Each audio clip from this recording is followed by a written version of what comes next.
2차 인티파다 기간 동안 무려 1,000명이 넘는 이스라엘 사람들이 목숨을 잃습니다. 자살 폭탄 테러.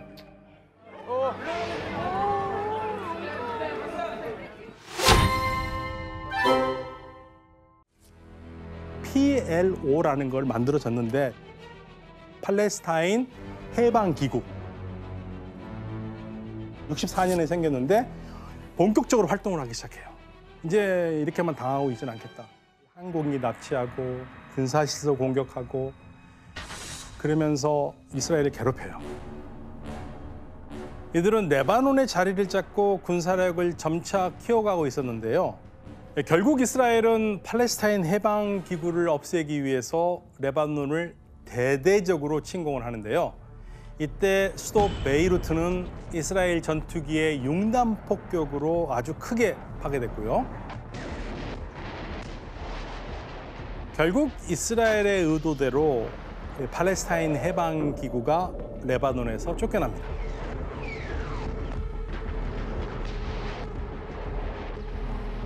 이 과정에서 많은 사람이 죽습니다. 무고한 양민들이 엄청 죽어요. 네. 팔레스타인 사람들 이제 끝까지 갔겠네 이제. 참기 힘들겠죠. 그러니까 이제 그런 결정적인 계기가 1987년에 일어납니다. 그러니까 팔레스타인의 전 민중이 들고 일어나거든요. 네, 그걸 인티파다라고 그래요.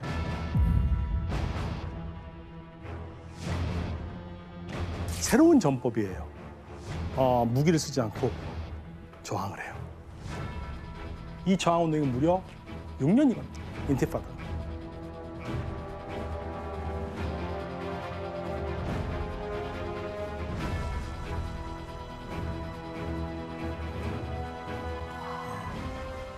그래서 팔레스타인의 대규모 민중 봉기를 계기로 새로운 조직이 생겨납니다. 하마스라는 조직인데요. 하마스가 여기서 나오는. 네, 한 번 들어보셨죠? 가자 지구에 그렇죠. 특히 있는. 네, 그러니까 이스라엘 파괴를 목적으로 하고 이스라엘을 파괴한 자리에 이슬람 국가를 세우는 게 이들의 목적입니다. 본인들의 신을 네, 위해. 자신들의 믿음을 할 수 있는. 두 번째 뇌관은 소련에서 터집니다. 1990년대 초 소련이 해체되면서 소련에 살던 유대인들이 이스라엘로 대규모로 입국한 거죠. 그 수가 무려 200만 명에 달했습니다. 사람이 늘어나면 뭐가 필요하죠? 땅과 그렇죠. 물자가 필요하죠. 땅이 필요하죠. 정착촌은 어디다 짓겠습니까? 팔레스타인 땅에. 팔레스타인 사람들 사는 땅에 짓겠죠. 그럼 팔레스타인 사람들은 점점 더 살 곳이 없어지네요. 그렇죠. 그러니까 팔레스타인 사람들의 있는 그 지역에 땅이 있으면 거기 공터가 있으면 거기다가 짓는 거죠. 무려 8개월에 걸친 긴 협상 끝에 양측이 이스라엘과 팔레스타인 PLO가 평화 선언을 합니다. 1993년 오슬로 협정입니다. 그래서 이 이스라엘과 팔레스타인 간의 협정 내용은 크게 두 가지입니다. 첫째, 팔레스타인 측은 테러와 폭력을 포기하고 이스라엘의 생존권을 인정한다. 두 번째, 이스라엘은 팔레스타인 사람들이 살 수 있는 영토를 합법적으로 제공한다. 그러니까 팔레스타인은 평화를 이스라엘에게 주고 이스라엘은 그 반대급부로 땅을 주겠다는 겁니다. 평화와 땅을 맞바꾸는 거죠. 그리고 이 악수로 노벨 평화상을 받죠. 노벨 평화상을 받습니다. 공동으로. 그런데 아무튼 이 오슬로 협정으로 팔레스타인 자치정부가 만들어집니다. 이 가자 지구가 있고요. 그리고 이제 요르단강 서안 지구가 있지 않습니까? 여기에 이제 팔레스타인 자치정부가 만들어지고 그러면서 관할을 나눠요. A 구역은 팔레스타인이 관할을 하고 이 B 구역은 공동 관할을 하고 C 구역은 이스라엘이 관할하는 겁니다. 그런데요, 여기서 오슬로 협정에는 큰 허점이 있었습니다. 바로 유대인 정착촌 문제가 빠져 있었던 겁니다. 정착촌을 어떻게 할 것이냐 이거죠. 왜냐하면 이 정착촌이 마치 우리가 좀 나쁘게 하면 알바키처럼 있거든요, 팔레스타인 땅에. 그러니까 나라를 세워도 이걸 어떻게 해야 되는지 이게 어려운 문제인데 이 문제를 언급을 못했어요. 해결이 안 됐고. 그러니까 결과적으로 오슬로 협정 이후 2018년까지 서한 지구에는 유대인이 차지하는 정착촌, 그 정착촌 주민이 4배나 늘어나요. 정착촌에 사는 주민이 4배. 그러니까 이제 팔레스타인에서는 오슬로 협정 자체에 대해서 반발하는 목소리가 굉장히 높았습니다. 예, 근데 이제 이 불만이라는 것은 팔레스타인 쪽에서만 나온 건 아니에요. 또 이스라엘에서도 다 좋아한 건 아닙니다. 그러니까 결국 그러한 불만이 큰 사건으로 이어지죠. 그러니까 이스라엘은 우파 청년들이 있을 거 아닙니까? 우파 사람들의 눈에 누가 가시겠습니까? 평화협정을 이끈 라빈 총리가 눈에 가시죠. 그래서 결국 이스라엘 극우파 청년의 총에 라빈 총리가 암살되는 사건이 벌어집니다. 이집트 사다트 대통령처럼요.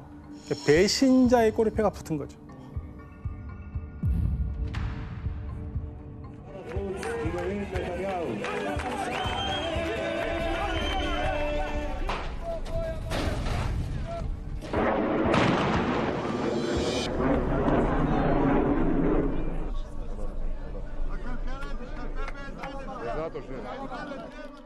더군다나 반대판에 서 있던 정치인 네타냐후 총리는 오슬로 협정은 무효다.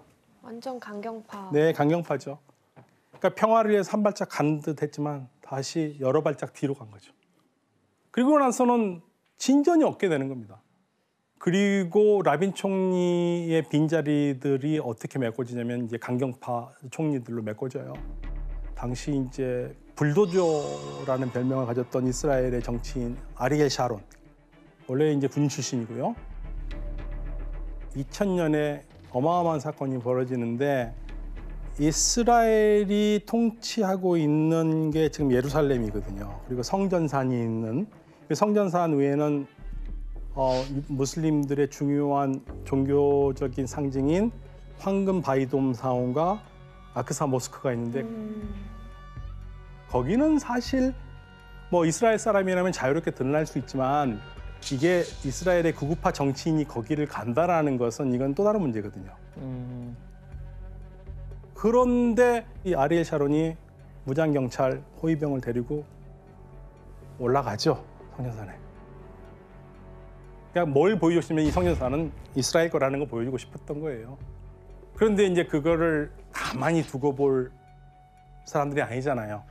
거기 있는 사람 너무 분노하지 않습니까? 어디 감히 여기로 오냐 이거죠. 그러면서 뭐 던지고 항의하고 그러다 보니까 아리엘 샤론은 이때 이 돌을 던지고 하는 팔레스타인 사람들을 향해서 군인들에게 명령을 내립니다. 어떤 명령이겠습니까? 사살. 발포하라. 발포. 예, 발포하라. 그래서 발포를 해서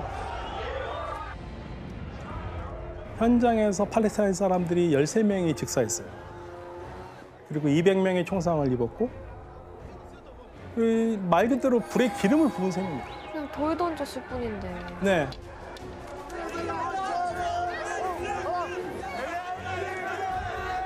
여기에 맞서서 팔레스타인들이 다시 전체적으로 봉기합니다. 제2차 인티파다가 일어나요.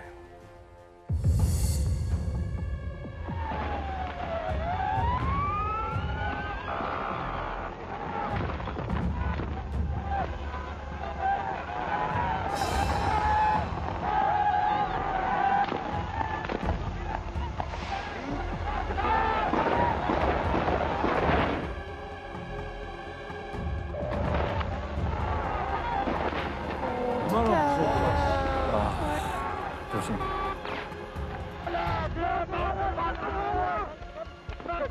그 순간 뭐야? 안 돼.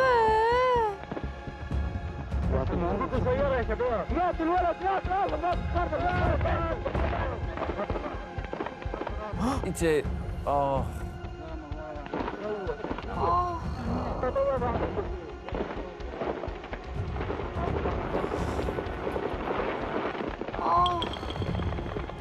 어떡해. 이스라엘 입장도 있고 팔레스타인 입장도 있지만 그 과정에서 저렇게 무고한 사람들이 죽는 게 너무 화가 나요, 진짜. 그렇죠. 12살 먹은 소년이에요. 아버지와 함께 중고차 시장에서 차를 보고 집으로 돌아가는 길인데 불행히도 시위 현장에 중간에 낀 거죠. 어떡해. 그러니까 소년의 죽음을 보고 팔레스타인 사람들이 어떤 생각을 느꼈는지는 뭐 우리가 굳이 말할 필요가 없을 것 같고요. 그러면서 팔레스타인 사람들이 이제 극단적인 행동을 더 하기 시작합니다.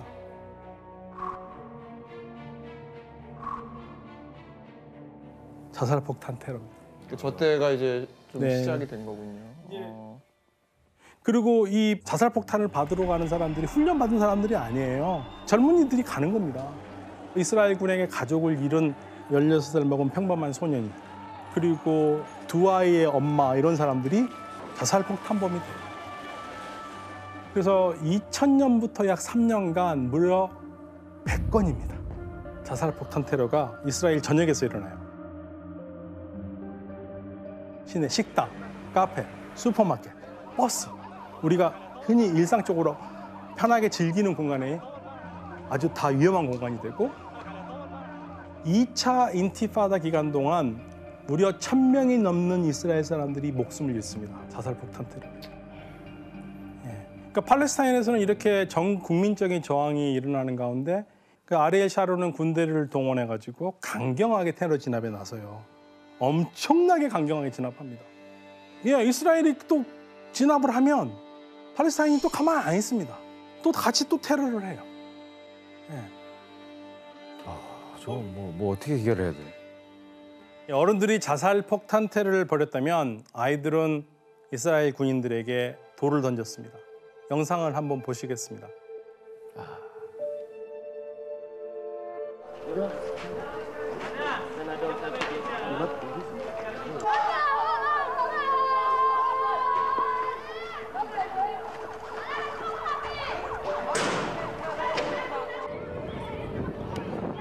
근데 소년들을 잡아가요.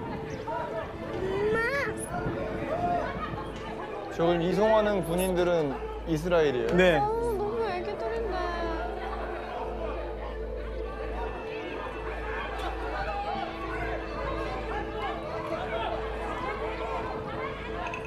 애기들은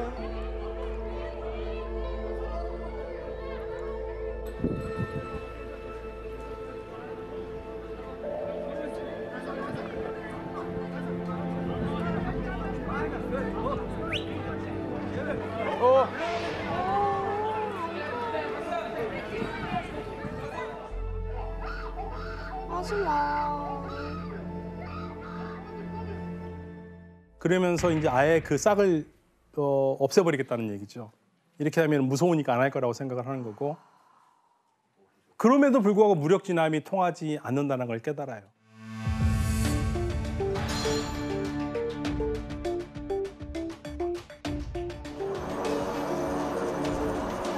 그러니까 세계에서 가장 큰 감옥을 만든 거죠. 아 진짜 이제 감옥을 설치했네.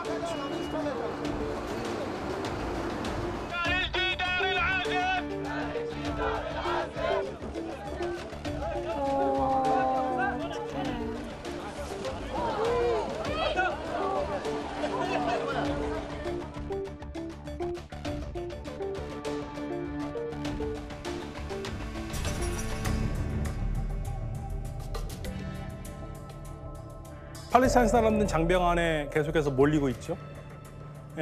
또 이스라엘 사람들은 정착촌을 넓혀 나가고 있죠. 인간이 갈 수 있는 한계까지 계속 가는 겁니다. 그러니까 이스라엘군은 장벽을 세우지 못한 가자지구 바다까지 바다 쪽으로 연결되어 있으니까 물자가 들어가지 못하도록 막고 있고 그 사람들은 그러니까 땅굴을 파고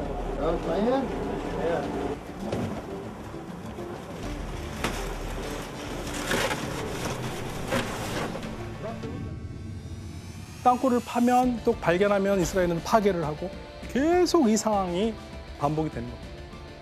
그럼 죽으라는 얘기예요. 저렇게 장벽 채워놓으면 어떡해요? 가자 쪽 뭐 식량도 지금 부족해서 밥 먹으려고 지금 이집트 땅굴 파고 가는데 그렇죠. 그거 막아놓으면은 그럼 뭐 굶어 죽으라는 얘기인 거예요? 그러니까 뭔가 할 수 있는 지금 뭐 통로가 없습니다. 그러니까 완전히 사람들은 고립돼 있고요. 상황이 이렇게 절망적이다 보니까 2006년부터 가자 지구에서는 하마스가 압도적으로 집권을 하고 이끌어가게 되거든요. 그러니까 완전히 분리가 돼버렸어요. 그래서 서로 간 감정이 극적으로 치달아가던 2014년에는 결국 하마스하고 이스라엘이 대대적으로 전쟁을 벌이거든요. 전쟁의 발단은 두 나라 간의 참혹한 보복극에서 시작합니다. 2014년 6월 이스라엘 10대 소년 3명이 살해된 채 발견됩니다.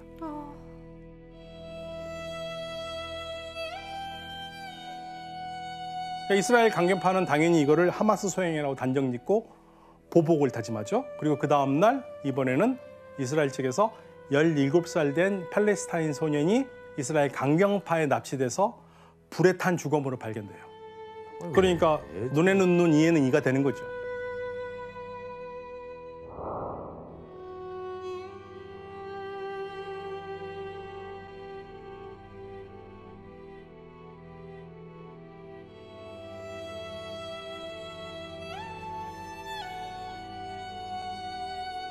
아이들을 잃은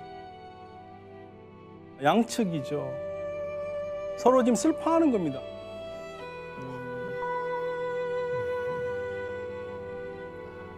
그래서 이 사건은 이스라엘과 팔레스타인에서 증오의 기폭제가 됐고요. 양측은 모두 피해 복수를 다짐합니다.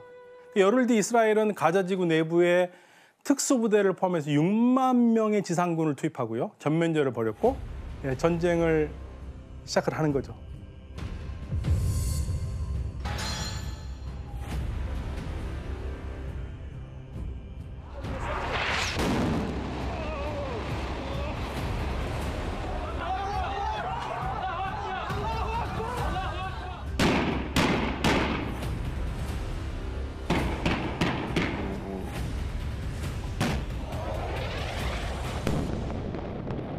뭐 전쟁 영화 같은데? 계속적인 비극이죠. 이게 무려 50일 동안 이 싸움이 이어졌고요. 뭐 죽고 죽이는 전쟁 그리고 복수가 계속되다 보니까 서로 자체를 인정하기 어려운 상황이 됐어요. 그런데 여기 또 한 번의 거대한 폭탄을 던진 나라가 있습니다. 또 미국이에요? 네, 미국입니다. 2017년 12월 달에 트럼프 대통령이 폭탄 선언을 하죠. My announcement today marks the beginning of a new approach to conflict between Israel and the Palestinians. In 1995, Congress adopted the Jerusalem Embassy Act, urging the federal government to relocate the American embassy to Jerusalem and to recognize that that city, and so importantly, is Israel's capital.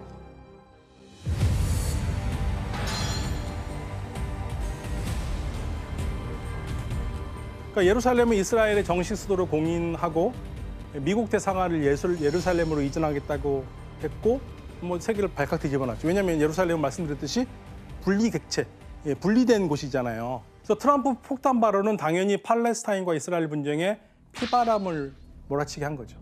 그러니까 이제 하마스가 이스라엘에 로켓포를 쐈고 이스라엘은 당연히 가만 안 있죠. 공군으로 압도적인 힘으로 공격을 하니까 가자 지구 중심부를 폭격을 하니까 이 과정에서 민간인도 죽게 돼요.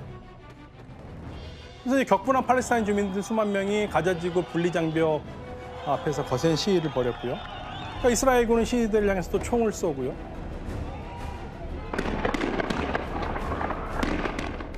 이날 하루 동안에만 팔레스타인 주민 60여 명이 죽고 2,700여 명이 다치는 참사가 일어납니다.